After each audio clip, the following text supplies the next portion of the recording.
Hey guys, what's going on, dudes? It is David here. We are back with another video. Now, in this video, guys, we shall be discussing the Darlington NASCAR race that just finished a couple of minutes ago, and I'm gonna be honest, not really all that exciting, to be honest. I mean, it was completely dominated by one driver. I mean, after that whole incident that happened with a certain driver, he just led for the whole rest of the laps. Of course, there was a couple cautions, but he never lost the lead, even during green flag pit stops. I think throughout the race, besides the stage ending, there were about 3 to 4 green flag pit stops, and at the end of the green flag pit stops, it was always that guy winning. Now, spoiler alert, if you guys have not watched a NASCAR race, Martin Truex Jr. has won this race. Martin Truex Jr. completely dominated in Darlington.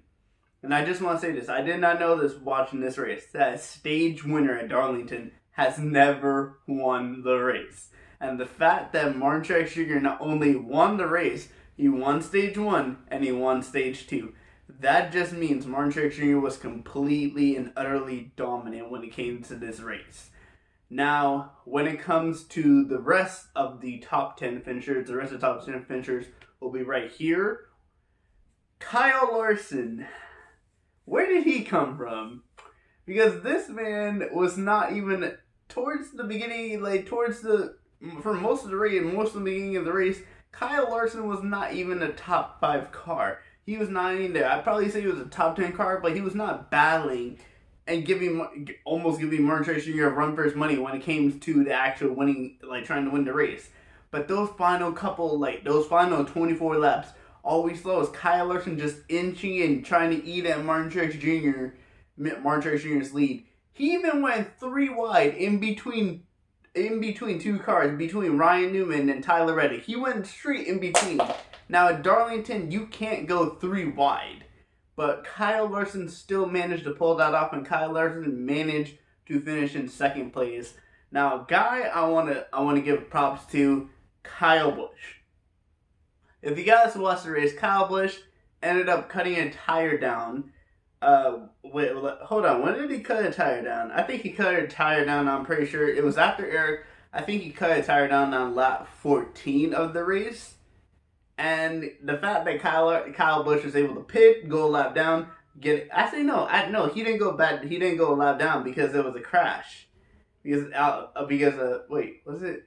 I don't really remember, but all I know is that Kyle Busch did cut a tire down while leading, and Martin Truex Jr. was catching him, but this man was leading the race for a couple laps after Kevin Harvick took the lead.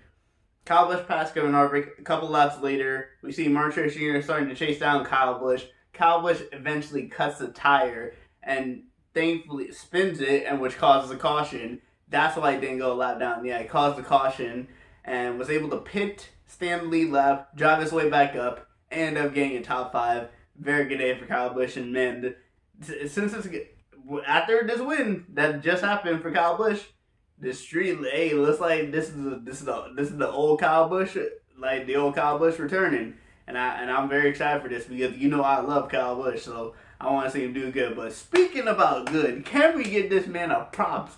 William Byron, I'm pretty sure that's his 10th straight top 10. I don't care if he finished in the top 5. That's 10 straight top 10s. That is really, really impressive. Who knew that this relationship between William Byron and Rudy Fugle would be this good? To the point that William Byron's a changed man. William Byron was working with a 7-time champion crew chief, and he's doing better with a guy that's only had 1 year of Cup experience as a crew chief. I guess it's because Byron has a good relationship with Rudy Fugle, so that's the reason why he's doing so good. But man, what a day for William Byron. 10 straight top 10, finishing in 4th. Denny Hamlin finishing in 5th. Kevin Harvick being the lead driver of Stewart-Haas, and I just want to say Stewart-Haas, I don't know what's going on with that team, but man, they're going to have some very big decisions to make at the end of the season. Chase Elliott finishing in 7th. Ryan Blaney finishing in 8th. Chris Buescher and Ryan Newman, 2 solid days for Roush Fenway Racing, both getting a top 10. Chris Buescher, I said this on my Inside the Line NASCAR podcast, which you guys can check out this Wednesday on Spotify and iTunes. Just search up the name basically, and that's how you can find it. But I said that I would probably put Chris Buescher outside shot to making into the NASCAR playoffs. And if he's continuing to get top 10s like this, he can definitely point his way in, because a 9th place finish, and he's been running top 10 these past couple of weeks. When it comes to NASCAR races, Chris Buescher has a definitely good chance. Ryan Newman gets a solid top 10 after the past couple of races have been very disappointing when it comes for him. But I do hope that Ryan Newman can change things around, because I would love, if Ryan Newman does end up being like leaving Roush Fenway, I would love to see him try and battle his way into the playoffs, like battle with this teammate, try and get in the playoffs, and if he does not make it, then that's okay. But Ryan Newman gets a very good solid day.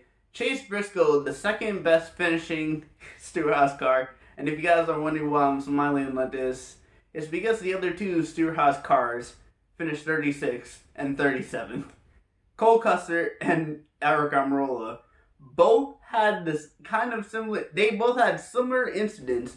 Aric Almirola he got turned by Ricky Stenhouse Jr., and then Cole Custer getting involved in this, and that wasn't really his fault because cars were going too wide. And one of the cars drove towards the bottom of the track, and Cole Custer didn't. Obviously, they didn't see Cole Custer there, but they ended up pushing Cole Custer down. Cole Custer ended up sliding into the wall, and that's how Cole Custer ended up finishing in 36 spots. So not a very good day for both those guys.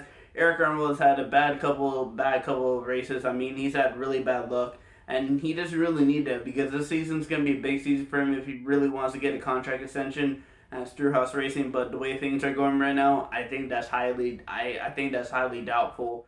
Tyler Reddick finishing in 12th place, Joey Logano finishing in 13th, Christopher Bell finishing 14th. Just wanted to say this. I said this last race. I think it was Hendrick Motorsports that had all 4 cars in the top 10. Joe Gibbs Racing would have had all 4 cars in the top 6 had it not been for Christopher Bell pitting due to a tire issue with 5 laps to go. Because Christopher Bell was running 6th place. Martin Truex Jr. won. Kyle Busch finished 3rd. Denny Hamlin finishing in 5th. So yeah, four Joe Gibbs cars. So Joe Gibbs definitely had a very good race when it came to this weekend at Darlington. But Christopher Bell finishing in 14th. After that, Ross Chastain, this race and last race, Ross Chastain has been slow. He's been getting better since the start of the season. I'm very happy to see this, because he's a Florida man.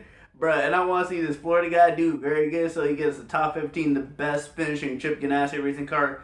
Unfortunately for Kurt Busch, because Kurt Busch got involved in an incident, Kurt Busch ended up crashing into the wall very hard, and ended up retiring this race, and ended up finishing 35th. So, yeah. I think those are the 3 DNFs of this race, really. Busch, Almirola, and Custer. So, not a very good day for any of these guys when it comes to the race. Austin Dillon finishing in 16th, so I guess the 2 Richard Childress cars getting both top 20s, so that's a decent day for them. Alex Bowman finishing in 17th, not a very good day for Alex Bowman. I mean, technically, there's no technically about it. The worst finishing Hendrick Motorsports car this weekend at Darlington, not a very good day for him. Eric Jones getting a nice solid 18th place. Eric Jones has never finished outside the top 9 outside the top 9 in the Darlington race before this, but unfortunately for him, that streak comes to an end. He ends up finishing 18th. I mean, he still beat Bubba, and I think Eric Jones has had more better finishes than Bubba Wallace has since Bubba Wallace left that 43 team. Matt DiBenedetto finishing in 19th, Ricky Stenhouse Jr. finishing in 20th. And then 2 other guys that we have to talk about that had disappointing day. Bubba Wallace just missing out in the top 20, finishing in 21st. And then this guy. Oh my God, this guy had such a disappointing day. His car was just not good at all throughout the race. And we are talking about BK Brad Keselowski. His car was just not well this whole race. Was just not doing good. It just wouldn't drive. Brad Keselowski was struggling the whole day, and I'm pretty sure he actually finished, I think, 3 to 4 laps down, finishing in 24. So, the past few races, he's been the best Penske racing driver, but a disappointing finish here in Darlington. And next week, we're heading to COTA, Circuit of the Americas. So, hopefully, Brad Keselowski can pick up back this race, but that concludes the rest of the top 20 finishers. Now, when it comes to the incidents slash cautions that happened during this race, I mean, Eric Almirola crashed on lap 8, and I've already talked about what happened to Alan Rolick, and he ended up getting a little contact with Ricky Stenhouse Jr., sending him into the wall off of turn number 2. 30 to go. We had some green flag pit stops. Martin Truex Jr. ended up keeping the lead past those green flag pit stops. Cole Custer ended up crashing on lap 104. Yeah, that's the next incident. The first incident was lap 108. The next incident, besides the Kyle Busch thing, happened on lap 104 with Cole Custer crashing due to the incident I talked about, him, being there at the wrong place at the wrong time and ended up hitting the wall. And then 5 laps later, we have Kurt Busch getting involved, I think, with Bubba Wallace. I think Bubba Wallace was racing too hard for the free pass zone, for the free pass to get back on the lead lap, and ended up turning Kurt Busch into the wall, crashing him. And all 3 of those guys ended up not finishing the race, and they ended up having very disappointing days. But when it comes to this Darlington, I think it's called the Southern 500 throwback weekend. I mean, besides Truex dominating, I mean, there were a lot of exciting moments in this race. I wouldn't really say it's a bad race, but I wouldn't say a very exciting race. The fact that it was dominated by one driver doesn't really make it an exciting race, but still.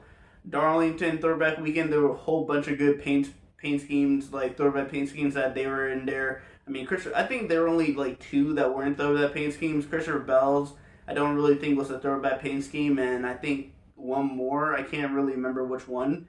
But yeah, in terms of this Darlington Southern 500, this is a very odd race because, I mean, dominated, and then some other incidents. I mean, if Kyle Larson had ended up passing Martin Truex Jr., that would have probably been a very exciting moment, but unfortunately for him, he did not have a better car than Martin Truex Jr., and Martin Truex Jr. just had the best car of the day, led 248 laps. So he led more than 75% of this race. That's just how much Martin Truex Jr. absolutely dominated his race when it came to NASCAR at Darlington. But next week, they're heading to Circuit Americas. But anyway, guys, I will see you guys all later with another video. I'll be posting more sports content for you guys to see in the coming days. But anyway, guys, I will see you guys all later. Peace.